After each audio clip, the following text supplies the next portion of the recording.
अस्सलाम वालेकुम नाज़रीन, आप देख रहे हैं पर्सपेक्टिव। मैं हूं इर्तिज़ा काज़मी। इस वक्त दुनिया की आबादी यूनाइटेड नेशंस के एस्टिमेट के हिसाब से जो वर्ल्डोमीटर ने बताया है कोई 8.2 खरब 8.2 बिलियन पीपल के ऊपर आ चुकी है और बढ़ती जा रही है। इसमें जो टॉप 10 कंट्रीज़ हैं जिसमें आबादी का तनासुब सबसे ज़्यादा है, कुछ मुल्क दुनिया की 200 ममालिक में अगर हम देखें तो टॉप 10 कंट्रीज़ कौन सी हैं। सबसे पहले इंडिया, जो एक वक्त में आपको मालूम होगा कि चाइना हुआ करता था, अब इंडिया ने उसको सरपास कर दिया है। So India is about 1.45 billion people, then it's China 1.42, United States, Indonesia और पाकिस्तान जिंदाबाद। उसके बाद ब्राज़ील, नाइजीरिया, बांग्लादेश, रशिया और मैक्सिको।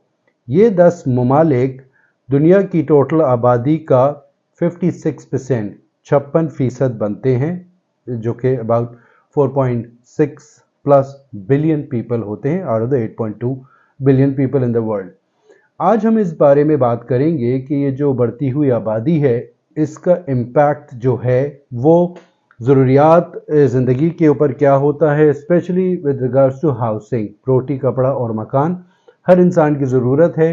रोटी और कपड़ा फ़िलहाल हम नहीं बात कर रहे, हम मकान की बात करेंगे। अब ग्लोबल ट्रेंड्स हैं क्या आबादी के। बहरहाल ये जो मैं अभी आपको नंबर्स बता रहा हूँ, specially Pakistan is the 5th most populous country in the world and growing. ये ऐसे ही नहीं हुआ है, हमारी जो पॉपुलेशन रेट है वो बतदरीज बढ़ता जा रहा है, जबकि ग्लोबल पॉपुलेशन ग्रोथ रेट अब कम होता जा रहा है, जो कि 0.85 के ऊपर आ गया, 0.85 per year, which is significantly lower than the previous years, जबकि 1960s वगैरह में 2.2 बिलियन, जो बेबी बूमर्स का ज़माना होता था and all that, 2.2% per annum होता था, जो कि अब 0.85 पर आ गया है। Global population growth rate is 0.85% per annum, और पाकिस्तान में है ये 2.5%। Is way above the average growth rate globally and way above 1960s में जो दुनिया का सबसे ज़्यादा ग्रोथ रेट होता था उससे भी ज़्यादा पाकिस्तान का रेट है। इसका इम्पैक्ट होता क्या है हाउसिंग के ऊपर। अब हम ग्लोबल इम्पैक्ट अगर देखें तो 2025 जो कि रवा साल है, इसके अंदर तकरीबन 1.6 खरब लोग are expected to be affected by the housing crisis according to the World Bank. जो रोज़ की ज़रूरत है हाउसिंग की, रोज़ की ज़रूरत 2030 तक, आज से 5 साल बाद इंक्लूडिंग दिस ईयर, दुनिया को 96,000 नए घर चाहिए every day, 96,000 houses per day. ये यूनाइटेड नेशंस हैबिटेट के एस्टिमेट्स के हिसाब से हैं। और रीजनल शॉर्टेजेस जो हैं, इसमें अगर हम यूनाइटेड स्टेट्स की बात करें, इस वक्त 1.5 मिलियन से लेके 5.5 मिलियन हाउसिंग यूनिट्स की शॉर्टफॉल है। ये बहुत बड़ा एक वेरिएबिलिटी इसके अंदर है, क्योंकि कैलकुलेशन मुख्तलिफ तरीक़ों से जो मेथडोलॉजीज़ होती है की जाती है, बट कम अज़ कम 1.5 मिलियन और ज़्यादा 5.5 मिलियन यूनिट्स यूनाइटेड स्टेट्स में इस वक्त हाउसिंग की शॉर्टफॉल है। अब आप आ जाइए पाकिस्तान के ऊपर। पाकिस्तान की आबादी कोई 24 कहता है, कोई 25 कहता है, कोई पता नहीं कितने करोड़ कहता है। जो अभी एस्टिमेट्स मुझे इंटरनेट के में मुख्तलिफ सोर्सेज से मिले हैं, 2025 में अभी जो अर्ली 2025 जनवरी फरवरी तक पाकिस्तान की आबादी तकरीबन 242 मिलियन से लेके 255 मिलियन तक है। सो सेफली अबाउट 25 करोड़। इसमें कंट्री मीटर के एस्टिमेट के हिसाब से 242.7 मिलियन है as of 1 January 2025। Macro trends के हिसाब से 249.9 मिलियन है, और वर्ल्डोमीटर के हिसाब से मिड ईयर 2025 यानी आज से 3-4 महीने बाद तकरीबन 255 मिलियन हो जाएगी। तो रफली इट्स अबाउट 250 मिलियन आजकल के ज़माने में। जैसे कि मैंने आपको बताया कि पॉपुलेशन ग्रोथ रेट पाकिस्तान का इस वक्त सबसे ज़्यादा है। रीजन में हम कहाँ खड़े हैं पॉपुलेशन ग्रोथ रेट के हवाले से, उसके एक समरी के ऊपर नज़र डालें। Pakistan 2.55%, India is 1.2 to 1.3%, although the largest population in the world. Bangladesh 1 to 1.1%। एक ज़माने में बांग्लादेश की आबादी पाकिस्तान से ज़्यादा होती थी, ग्रेट वैली भी ज़्यादा होता था, अब वो तकरीबन आधा है।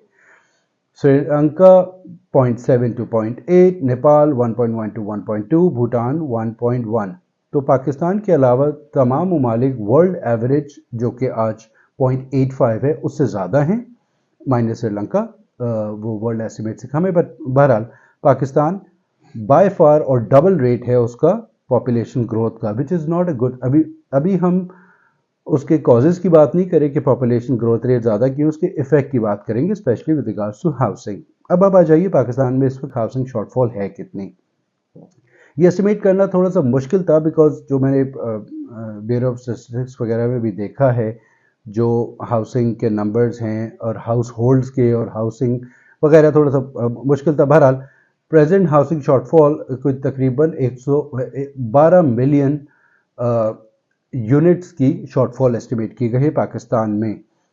ये डिमांड और सप्लाई का बहुत बड़ा गैप है, जिसकी वजूहात ज़ाहिर बहुत ज़्यादा अर्बनाइजेशन भी हुई है as well as population growth. तो जो गांव से लोग शहर की तरफ आ रहे हैं और ओवरऑल गांव और शहरों में लोगों की आबादी का तनासुब बढ़ रहा है, वो दोनों वजूहात है जिसकी वजह से ये शॉर्टफॉल पैदा हो रही है। अब ये जो 12 मिलियन का बैकलॉग है, इसके अंदर अर्बन यानी शहरी इलाकों के अंदर जो हाउसिंग बैकलॉग है वो तकरीबन 9 मिलियन यूनिट्स का है। लाइक कराची, लाहौर, हैदराबाद के अंदर ज़्यादा सिवियर शॉर्टेज है। So you see a lot of urbanisation in terms of percentage coming towards these 3 cities more than others, बाकियों के अंदर भी है। एनुअल डिमांड और सप्लाई की अगर हम बात करें, annual demand for housing outstrips the supply. बहुत ज़्यादा डिमांड बढ़ती जा रही है और सप्लाई बहुत कम है, उसके हवाले से तकरीबन 1.5 लाख यूनिट साल में ऐड होते हैं पाकिस्तान में नए घर, जबकि डिमांड है 3.5 लाख रुपए, 3.5 लाख यूनिट्स की। तकरीबन 2 लाख का हर साल हम शॉर्टफॉल क्रिएट कर रहे, जो कि इतने सालों से बढ़ता हुआ अब कोई 9 मिलियन यूनिट्स के ऊपर आ गया है। इसका ज़्यादा इम्पैक्ट जो है वो लोअर इनकम हाउस होल्ड्स के ऊपर होता है, बिकॉज उनकी अफोर्डेबिलिटी घर खरीदने या किराए पे लेने दोनों के ऊपर आती है। ये बहुत ख़तरनाक सिचुएशन है और इस सिचुएशन से और भी बहुत सारी नेगेटिव असरात हो सकते हैं इकोनॉमी के ऊपर और सोसाइटी के ऊपर as a whole.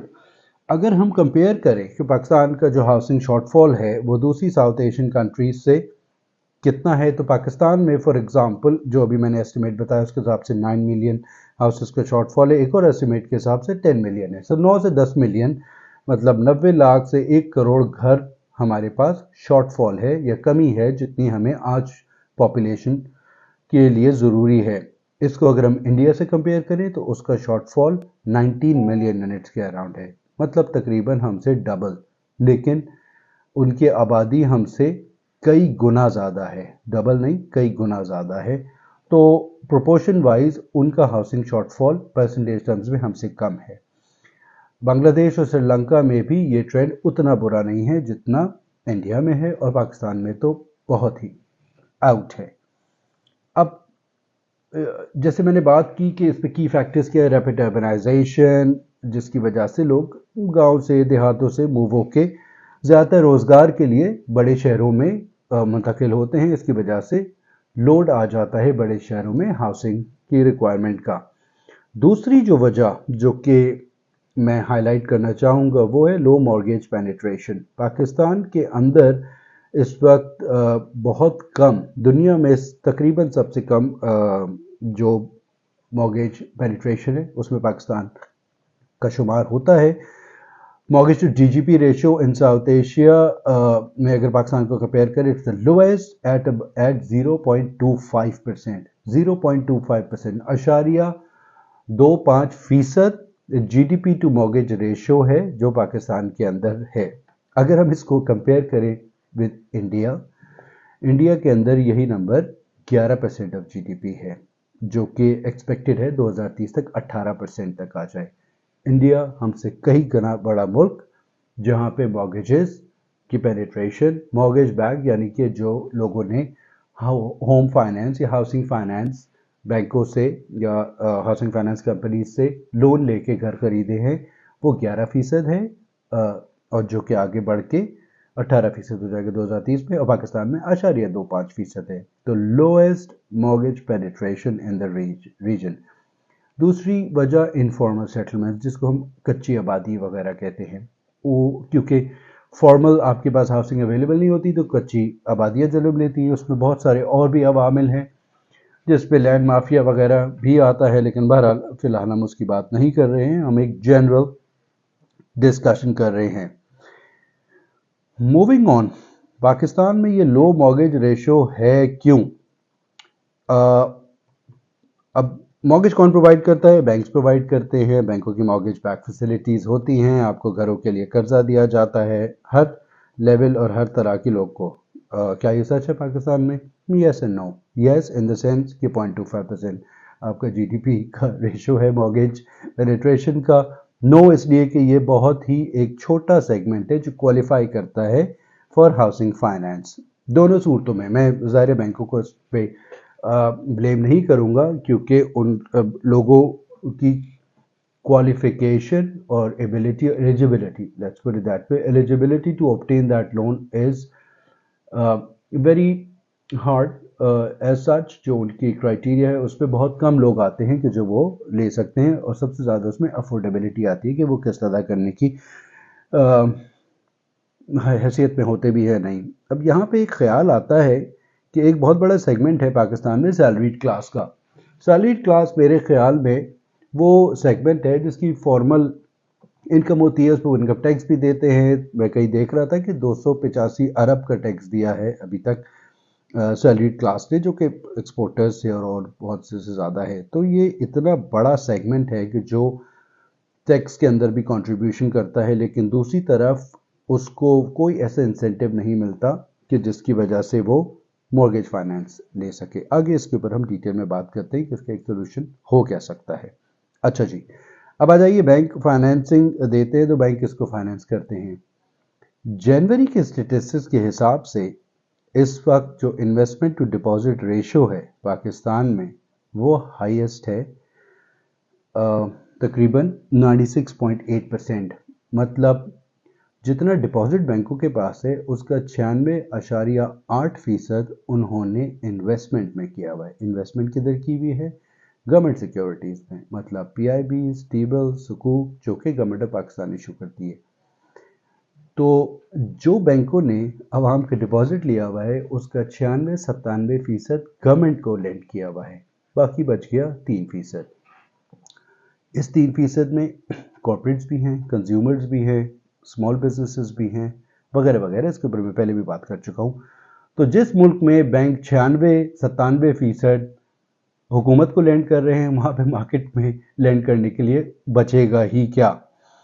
This is a bit actually different from what has been narrated and told about कि बड़ा ये भी हो रहा है, फलाना भी हो रहा है, और लोगों की ज़रूरियात के लिए भी ख्याल रखा जा रहा है। कुछ ये नंबर तो कुछ और बता रहे हैं, ज़्यादातर आपने वो दिया हुआ है। अच्छा, बीच में पिछले दिसंबर से थोड़ा सा पहले ये हुआ था कि वो एडीआर इम्प्रूव करना है, जो कि दूसरा एक बेंचमार्क होता है। मैंने आपको आईडीआर बताया, इन्वेस्टमेंट टू डिपॉजिट रेशो, दूसरा एडवांसेस टू डिपॉजिट रेशो होता है। एडवांसेस टू डिपॉजिट रेशो बढ़ाने के लिए जब इंटरेस्ट रेट्स कम हुए, हुकूमत ने, स्टेट बैंक ने कहा कि आप उसको बढ़ाइए, और दूसरी तरफ हुकूमत ने कहा कि हम आपके ऊपर टैक्स ज़्यादा कर देंगे कि अगर आपने इन्वेस्टमेंट टू डिपॉजिट रेशो 50% से कम नहीं किया है, उसके अंदर नहीं आए। अब मैं अगर एक बैंकर हूँ तो आसान तरीका ये है, जो कि पाकिस्तान में अल्हम्दुलिल्लाह और अनफॉर्चुनेटली नेम लेंडिंग होती है। 90% इज़ नेम लेंडिंग। वो थियोरेटिकल बात है कि कैश फ्लो एनालिसिस और ये और बिजनेस को प्रमोट करना है और फलाना, ये वो आपको सिर्फ एड्स वगैरह और प्रमोशन की हद तक मिलेगा। असल जो बात है वो सिर्फ नेम लैंडिंग होती है। मैं इस बंदे को जानता हूँ, ये बहुत सालों से जानता हूँ, ये अच्छा आदमी है, ये पैसे वापस कर सकता है, या उसको पैसे की ज़रूरत नहीं है, तो मैं उसी को लेंड कर देता हूँ। अब इस सूरत में ये हुआ कि जब उनके पास प्रेशर आया कि आप अपने इन्वेस्टमेंट्स जो हैं वो गवर्नमेंट सिक्योरिटीज़ में कम करें, बैंकों ने ये किया कि उन्हीं 8-10 लोग, हर बैंक के लोग से मुराद कंपनीज एंड इंडिविजुअल्स जो उनके अच्छे कस्टमर्स थे, उन्हीं को बोला भाईजान आप ये करें, ये हमसे पैसे ले लीजिए जो कि लोन की सूरत में होगा, ताकि हमारा एडवांस का रेशियो जाएगा, और इससे आप गवर्नमेंट सिक्योरिटीज़ खरीद लीजिए। तो बेसिकली मैं डायरेक्ट गवर्नमेंट सिक्योरिटीज़ खरीदूँ, उसकी जगह आप खरीद लें, आपकी सिक्योरिटी वो गवर्नमेंट सिक्योरिटीज़ मेरे पास आ जाएगी, उसमें हमने देखा कि सब का अबाउट लेंडिंग भी हो रही थी। बहरहाल bankers are smart people, they will find out a way to get out of these situations, जहां पे अगर आप उनको ज़बरदस्ती कहीं पे कॉर्नर करने की कोशिश करेंगे तो बेहतर यही है कि कंडूसिव एनवायरनमेंट क्रिएट किया जाए, जाके बैंक्स और बैंकर्स खुद ही एंटाइज्ड हो कि वो जाके नए एरियाज़ की तरफ जाएं। हमने सुना पिछले 1-2 दिन पहले कि रियल स्टेट रेगुलेटरी अथॉरिटी बन रही है कि जो इसमें प्राइसेस डिटर्मिनेशन होती है, जो एक्चुअल वैल्यू होती है प्रॉपर्टी की वो लैंड रेवेन्यू में कुछ और बताई जाती है, असल में कुछ और होती है। ब्लैक मनी, वाइट मनी वगैरह को कंट्रोल करने के लिए और भी कुछ गलत कागजात के ऊपर जो सेल बाय वगैरह होती है उसके लिए अथॉरिटी बना दे, विच इज़ ब्रिलियंट। ये यही एक्चुअल तरीका है जिसकी वजह से ये सेगमेंट थोड़ा बहुत इनफॉर्मल से फॉर्मल सेक्टर की तरफ आने की तरफ आ सकता है। अब मैं दो बातें यहाँ पे सोल्यूशन के तौर पे कहना चाहूँगा। ये तो हमने कर लिया थोड़ा बहुत रौनक आना, fact of the matter, the facts कि ग्लोबल पॉपुलेशन बहुत ज़्यादा है, सारी दुनिया में शॉर्टफॉल है। वो जो ग्लोबल पॉपुलेशन है उसका तनासुब जितना है उससे भी ज़्यादा पाकिस्तान के अंदर है। जितना शॉर्टफॉल दुनिया में या रीजन में है उसका एक बड़ा पोर्शन प्रोपोर्शनेटली पाकिस्तान में ज़्यादा है। उसका सोल्यूशन क्या हो सकता है? एक दो सोल्यूशन मेरे जहन में आए थे जो मैंने अभी पहले जिक्र किया। फॉर एग्जांपल, आप एक सैलरीड क्लास से बहुत ज़्यादा टैक्स ले रहे हैं तो दूसरी तरफ उनको कोई इंसेंटिव भी दे दो। फॉर एग्जांपल, अगर आप एक्सपोर्टर्स से टैक्स लेते हैं तो आप एक्सपोर्टर्स को बहुत ज़्यादा इंसेंटिव भी देते हैं, which is lower tax rate, rebates, import के ऊपर जो सब्सिडीज होती हैं जो कि आप एक्सपोर्टेबल सरप्लस बनाने के लिए इस्तेमाल करेंगे। आपको कंसेशनल फाइनेंसिंग भी अवेलेबल होती है एक्सपोर्टर्स को। इसी तरीके से अगर आप सैलरी क्लास को थोड़ा सा टैक्स के अंदर रिबेट दे दें, अगर तो वो मॉर्गेज ले रहा है, अगर वो मॉर्गेज फैसिलिटी अवेल करेगा तो उसको एक अमाउंट पे करना पड़ेगा महीने का। तो वो जितना अमाउंट होगा उसको फॉर एग्जांपल अगर हम टैक्स एडमिसिबल कर दें, जो कि एक ज़माने में लीसिंग की पे जो लोग गाड़ियाँ लेते थे वो पूरा रेंटल जो वो टैक्स कंपनीज लेती थी, वो टैक्स एग्जेम्प्ट होता था। Something on those lines. इससे आपको थोड़ा बहुत ज़ाहिर टैक्स कलेक्शन कम हो जाएगी, जो कि बहुत ज़्यादा बढ़ाई भी, लेकिन इतना बड़ा इंसेंटिव मिलेगा उन लोगों को कि जो फॉर एग्जांपल मैं एक सैलरी क्लास से ताल्लुक़ रखता हूं फॉर एग्जांपल, और अगर मैं किराए के घर पे रहता हूं तो वही किराया देने के बजाय और एक हुकूमत को टैक्स देने के बजाय अगर मैं 50,000 रुपये किराया देता हूँ और 50,000 रुपये टैक्स देता हूँ तो मुझे 50,000 रुपये का टैक्स में रिबेट मिल जाए, तो वो बाकी 25,000 मैं इस 50,000 में मिला के 75,000 रुपये मॉर्गेज दे सकता हूँ और उतने ही पैसों में अगले 15 सालों में, 20 साल में, 10 साल में, 8 साल में मेरा एक घर हो सकता है। ये इसका जो एक इफ़ेक्ट होगा पूरा ऑन द मार्केट वो बहुत बेहतर होगा, बिकॉज आपकी डिमांड बढ़ जाएगी। अभी डिमांड है, जो भी आप रियल स्टेट डेवलपर से बात करें वो इन्वेस्टर्स के पास से डिमांड आती है। जो भी नए प्रोजेक्ट्स आते हैं उसमें रियल बायर से मेरी मुराद ये वो लोग जो कि वहाँ वो घर या फ्लैट लेके उस पर रहना चाहते हैं वो बहुत कम होते हैं, ज़्यादातर इन्वेस्टर्स होते हैं। तो आपके पास ये डाइवर्ट होके रियल यूज़र्स भी आ सकते हैं या फिर वो इन्वेस्टर भी आ सकते हैं जो आगे जाके किराए पे अवेलेबल कर दें वो यूनिट्स।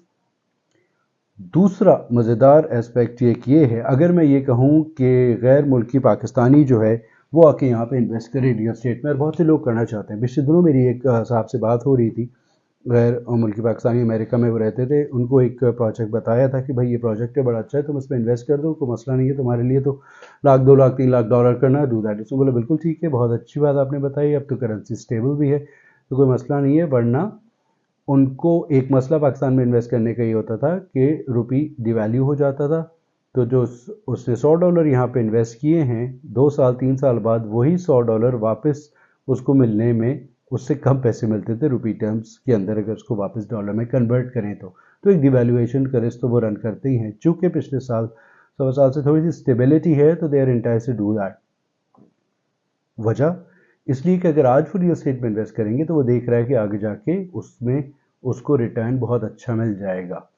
अच्छा, अब वो रिटर्न जो उसको मिलेगा वो तो बड़ी अच्छी खुशी की बात है। क्या वो पैसा पाकिस्तान से वापस ले जा सकेगा? नहीं। This is the problem, this is the area with the government, क्योंकि अभी अगला बजट आ रहा है तो अगर जो भी पॉलिसी मेकर्स, डिसीजन मेकर्स हैं इसके ऊपर थोड़ा सा गौर करें, जैसे कि उन्होंने पहले किया था जब ہم نے روشن ڈیجیٹل اکاؤنٹ میں 7-8% آن ڈالر ریٹرن دیا تھا، جو کہ ہائیسٹ ہے تقریباً پورے ملک میں۔ اس وقت ہمیں ڈالرز کی ضرورت تھی، تو ہم نے لوگوں سے، بہت ساروں سے، پاکستانیوں سے، غیر ملکی سے ڈالر منگائے تھے، اور وہ آئے تھے، اور پھر وہ واپس چلی بھی گئے۔ واز آل ہاٹ منی، جو کہ واپس چلی گئی، جو کہ جس کی جگہ ہمارے ریزروز ادروائز بہتر ہوئے۔ کچھ دوست ملکوں نے پیسے دیے، کچھ IMF وغیرہ نے دیے۔ بہرحال دیٹس اے سیپریٹ ڈیبیٹ۔